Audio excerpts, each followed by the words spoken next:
Major ডালিম বলছি। স্বাগতম নতুন একটি এপিসোডে। ঘটনার আড়ালে থাকে অনেক ঘটনা, যা আমরা শুনি, যা আমাদের শোনানো হয়, আমরা তাই বিশ্বাস করি। কিন্তু এর পেছনেও থাকে অনেক অজানা রহস্য। কি হয়েছিল সেদিন মেজর ডালিমের স্ত্রীর সাথে? কেন সত্যিটা বলতে পারলেন না মেজর ডালিম? মেজর ডালিমের স্ত্রী মিন্নির সাথে শেখ কামালের কিসের সম্পর্ক? বন্ধুরা, চলুন জানা ও অজানার আজকের ভিডিওতে মিলিয়ে নেওয়া যাক সব প্রশ্নের উত্তর।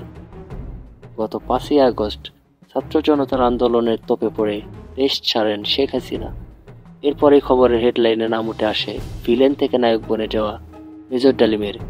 কারণ মেজর ডালিম শেখ মুজিব হত্যাকাণ্ডে সরাসরি জড়িত ছিলেন, এটা তিনি নিজেই স্বীকার করেছেন। কিন্তু কেন তিনি শেখ মুজিবকে সপরিবারে হত্যা করতে চাইবেন? এর কারণ হতে পারে দুইটা: এক, প্রচণ্ড দেশপ্রেম; দুই, প্রতিশোধ পরায়ণতা। 1975 সালের 25শে জানুয়ারি বাংলাদেশের সাবেক রাষ্ট্রপতি শেখ মুজিবুর রহমান বাকশাল নামক একদলীয় শাসন ব্যবস্থা প্রবর্তন করেন। সংবিধানের 4র্থ সংশোধনীর মাধ্যমে বহুদলীয় সংসদীয় সরকার পদ্ধতি ভেঙে দিয়ে রাষ্ট্রপতি শাসিত সরকার ব্যবস্থা প্রবর্তন করা হয়েছিল। অনেকে বর্ণনা করেছেন বাকশাল গঠনের পর দেশের উপর ফ্যাসিস্ট জুলুম আরম্ভ হয়ে গিয়েছিল। সব দলকে বন্ধ করে দিয়ে, নিষিদ্ধ করে দিয়ে শুরু হয়েছিল ব্যাপক জুলুম আর ধরপাকড়। এই সময় খবরের কাগজ ছাপানোর উপরও নিষেধাজ্ঞা দেওয়া হয়েছিল। মেজর ডালিম এবং তার কতিপয় সহকারী সেনারা শেখ মুজিবের এই একনায়কতন্ত্রকে মেনে নিতে পারেননি। তাই 1975 সালের 15ই আগস্ট শেখ মুজিবকে হত্যা নির্ণয় সেটেছিলেন। 12ই আগস্ট সব প্ল্যানিং হয়ে গেছিল যে 15ই আগস্ট আক্রমণ করা হবে। কারণ এই দিন বঙ্গবন্ধু রক্ষী বাহিনীর প্রধান ঢাকার বাইরে অবস্থান করছিলেন। এই দিন ভারত কর্তৃক কোনো সমস্যাও ছিল না, কারণ 15ই আগস্ট ভারতের স্বাধীনতা দিবস ছিল।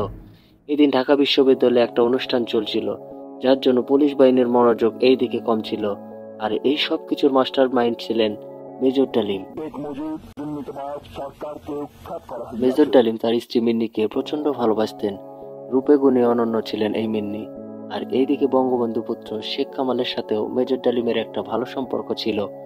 শেখ কামাল মেজর ডালিমকে বস বলে ডাকতেন। মেজর ডালিমের বাসায় নিয়মিত আসা যাওয়া হতো তার। 1974 সালে কুমিল্লা জেলা আওয়ামী লীগের সভাপতি, সাধারণ সম্পাদক সহ আওয়ামী লীগের অন্যান্য নেতাকে দুর্নীতির অভিযোগে গ্রেপ্তার করেছিলেন মেজর ডালিম। এতে শেখ মুজিব প্রচন্ড মনক্ষুণ্ণ হন। তিনি মেজর ডালিম, মেজর হুদা সহ আরো অনেককে চাকরিচ্যুত করেন। কিছুদিন পর মেজর ডালিমকে সেনাবাহিনী থেকে অব্যাহতি দেওয়া হয়েছিল। কুমিল্লা ক্যান্টনমেন্ট থেকে মেজর ডালিমের স্ত্রীকে সেনা পাহারায় ঢাকায় আনা হয়েছিল। সেই সময় মেজর ডালিমের স্ত্রীকে অমানবিক নির্যাতনের অভিযোগ আনা হয়েছিল। অনেকের মতে শেখ মুজিবের ছেলে শেখ কামাল মেজর ডালিমের স্ত্রীকে ধর্ষণ করেছিল।